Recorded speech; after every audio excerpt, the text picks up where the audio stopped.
A day of chaos is expected on the streets of Tshwane as municipal workers intensify their protest action. Let's find out how traffic is looking this hour. Ian says Lindo Kohle joins us now from Centurion. Lindo, good to speak to you this morning. I understand you're in Centurion at the Bargaining Council. That's because negotiations are supposed to proceed this morning between the workers and the mayoral office. And you're also with the mayoral spokesperson. But firstly, just let me know, have the workers returned to the streets to continue their protest this morning?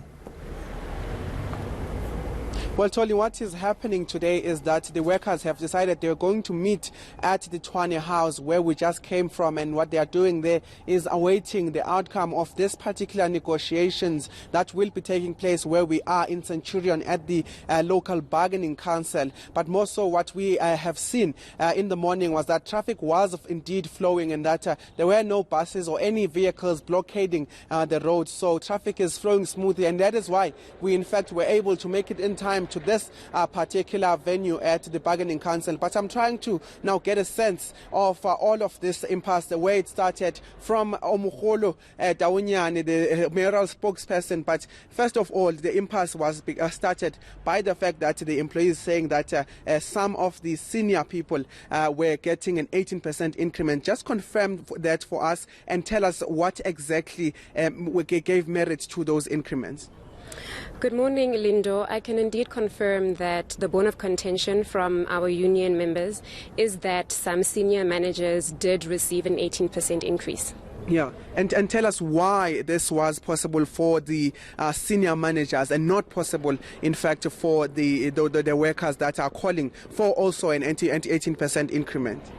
So how the city arrived at an 18% increase for the 64 senior managers was that there was a negotiation process with these group of managers, and what their category of what they were earning allowed them to do in their salary band was for them to forfeit their benefits in exchange for that 18% increase. So that would mean that they would pay their own way for their benefits without the city having to carry that cost. And you're saying that this is not possible for those employees that are on a lower grade, if I should say, of the payment?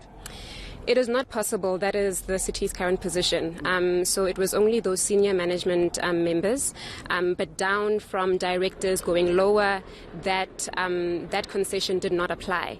What the city is open to, and this is why we're here at the Bargaining Council, is to see how we can negotiate a process where we can say, we are not in a position to give you this 18% increase because the category does not allow for such a concession, but we are hoping for a place where we can reach, where we can concede that this is the way forward.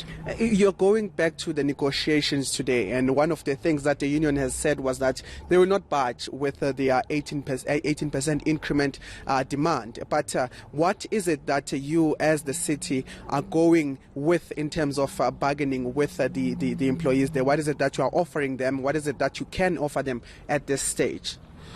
You know, this is a very difficult position that we find ourselves in. The city just cannot afford an 18% increase that the union members are demanding.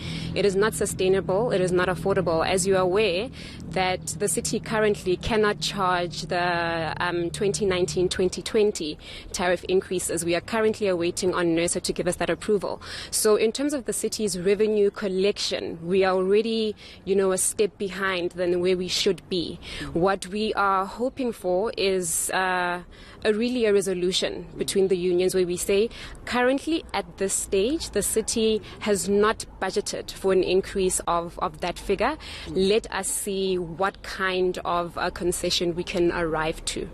And someone at home, just as the last question, sitting there, might be thinking that it seems that the ones who get a lot of money are able to get this 18%, and at the same time the ones that are getting less money are not able to get this 18% or anything close to that 18%. And looking at it from someone who's sitting at home, it might seem as if the rich will get richer and the poorer get poorer. But is this a case of, or is this such a case?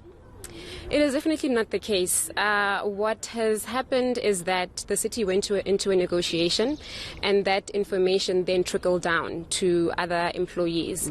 And now the city is trying to manage that. But it is definitely not a case of the city favoring, the elites and leaving other people behind. Definitely not. All right, thank you so much, Umogolo Dawunyane, just giving us a sense of what they are trying to do today at the bargaining council as they meet with some of the representatives from SAMU, the union, trying to negotiate their way out of this impasse. But what we know so far is that they are still on that statement saying that they are not able to offer 18% to all of the employees that are demanding this 18%. But this, of course, raises concern about whether this will come to an end or not, particularly because the union has been coming out very strongly saying that they will not accept anything under 18% increment in terms of what they are demanding. All right, Lindo, thank you so much.